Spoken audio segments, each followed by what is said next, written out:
It was 4:47 in the cold gray afternoon of February 12, 1945, when 22-year-old Jack Red Bighgam pressed his cheek against the frozen soil of a wooded ridge near Épernay, France.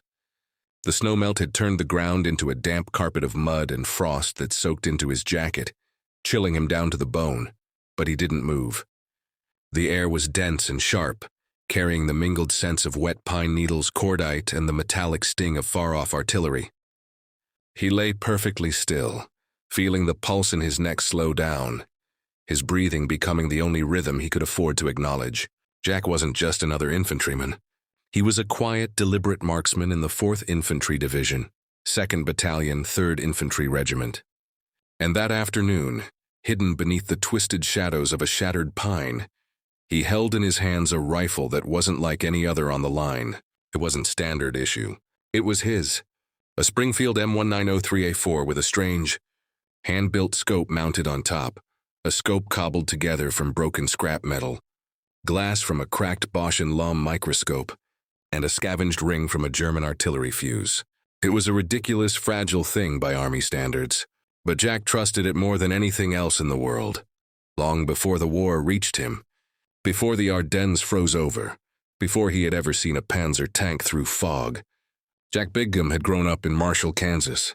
He wasn't raised on military academies or grand visions of glory. He was a farm boy who fixed watches with hands so steady old men said he had ice in his veins. As a teenager, he spent his days behind a small counter in a watch repair shop, aligning tiny brass gears and springs under a magnifying loupe. His uncle used to tease him, saying, "One day, those hands will either build something extraordinary or blow something up." When Jack was drafted in 1943, his precision set him apart at Fort Benning. In marksmanship drills, while other recruits still struggled to keep their sights aligned, Jack was quietly adjusting for wind, distance, and drop like he'd been doing it his whole life. His instructors didn't quite know what to make of him, but the war had a way of ignoring precision. It wanted mass, not detail, so he was issued a plain rifle and told to keep moving. By the winter of 1944, during the brutal, freezing months of the Battle of the Bulge, scopes were breaking, fogging, vanishing, or hoarded by officers. The Army's supply lines were stretched thin. When the offensive ended, there were 3 usable scopes left for Jack's entire battalion. 3 scopes for hundreds of men. So, when they were pulled into the Champagne-Ardenne region in early February 1945, Jack did what he had always done when faced with a broken system. He built his own. He worked under canvas at night, his flashlight wrapped in red cellophane stolen from a medic signaling kit so the light wouldn't travel far. He unscrewed the cracked microscope piece by piece, shaping the lens tube into an optical sight. He filed the metal by hand, soldered mounting brackets from a German 88mm shell casing, and etched windage marks into the rings with the tip of his pocket knife. For the reticle, he stripped a single copper wire from a field telephone cable, stretched it across a ring of hardened dental cement, and painted it black with the burnt end of a match. It was ugly. The glass had a bluish tint. It fogged easily in the cold, but it magnified. It aligned. And most importantly, it worked. His squad didn't think so. They called it the Science Fair Project and Scope Boy's toy.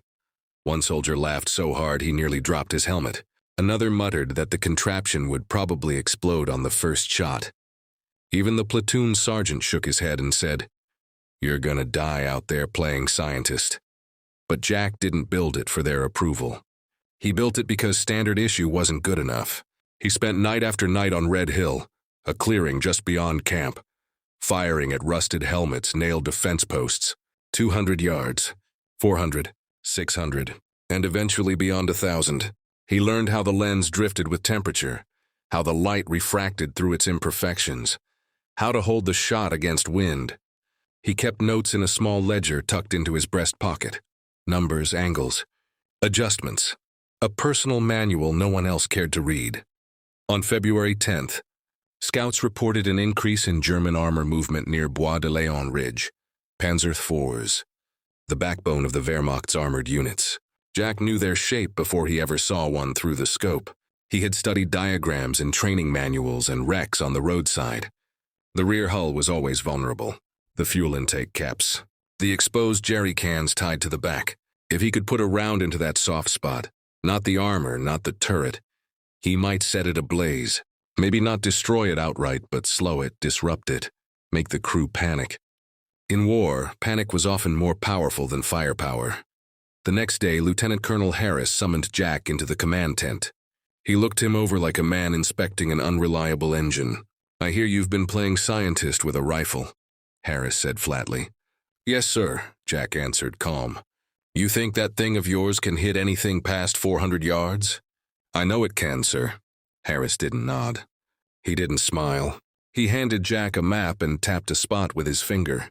Grid 17 Alpha, an elevated ridge 200 yards from the Panzer positions.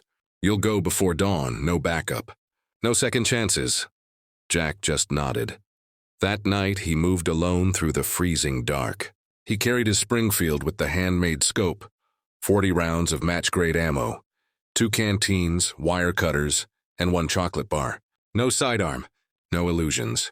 Reaching the ridge just after midnight, he crawled beneath a fallen pine, dug a shallow scrape, and began his vigil. The valley below was cloaked in fog and silence.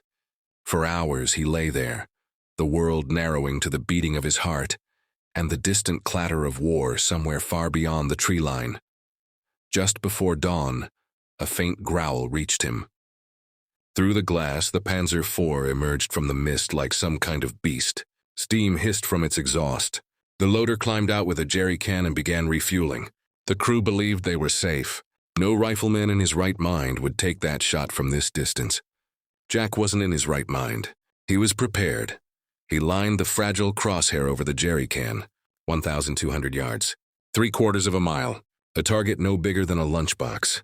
The wind brushed lightly from the west, 3 miles per hour, maybe less. He adjusted a fraction. 1/4 inch at the muzzle meant feet off at the target. He inhaled slowly, exhaled squeezed. The rifle cracked. The sound echoed through the pines. For half a breath, nothing happened. Then a sharp pop, a flash, a blossom of flame. The jerry can erupted, spraying burning fuel across the rear deck. The loader screamed as fire raced along the hull. Within seconds, the ammunition inside the tank cooked off with a thunderous roar, sending a column of black smoke clawing into the morning sky. German soldiers scrambled, pointing in every direction, shouting, panicking. No one could tell where the shot had come from. It was too far, too clean. On the American line, men stopped mid-sentence, staring across the valley. "No way," someone whispered. "That wasn't Bighgam, was it?" But it was. When Jack crawled back hours later, mud on his face, hands raw from the cold, the same men who had laughed at his scope stood silent. Respect doesn't arrive in applause on the front. It arrives in quiet stares. Word spread fast. German radio intercepts confirmed an armored unit destroyed by sniper fire. Panzer crews changed refueling procedures overnight. Fuel cans moved farther back. Refueling done under cover. Fear had traveled faster than orders.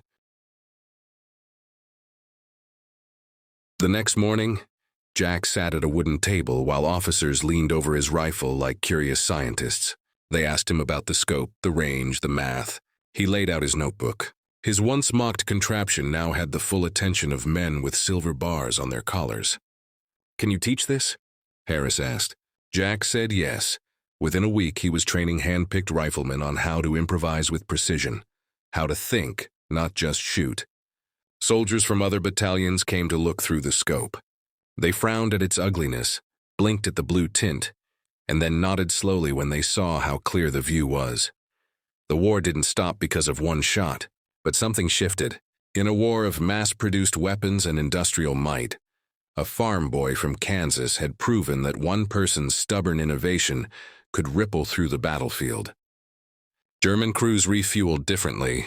Allied commanders reconsidered how to use their best shooters. A piece of scrap metal and glass had disrupted doctrine. When the guns finally went silent in May 1945, Jack went home to Kansas.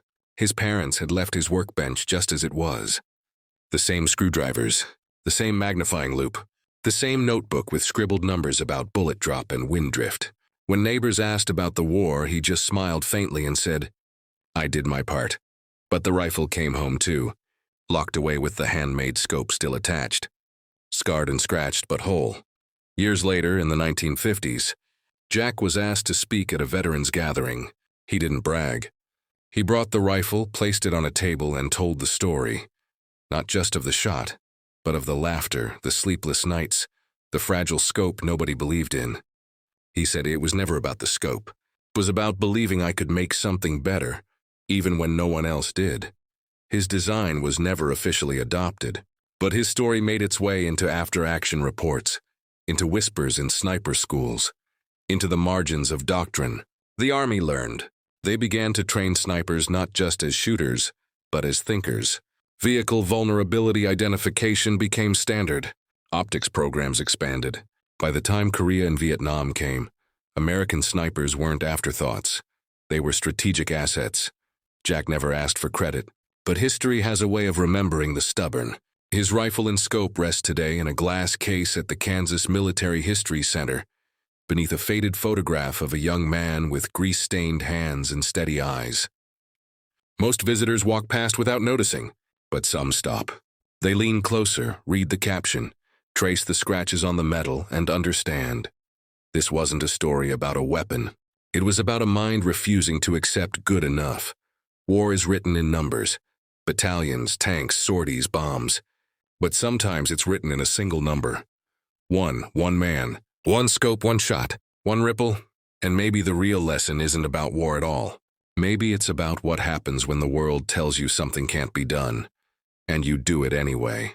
When mockery turns into silence, when doubt turns into history, when the impossible becomes a line in someone's field manual decades later. Tell us in the comments, what part of Jack's story hit you hardest? Was it the laughter before the shot, the silence after the explosion, or the quiet legacy no one expected him to leave? Subscribe for more real WPUI stories that remind us history isn't only written by generals.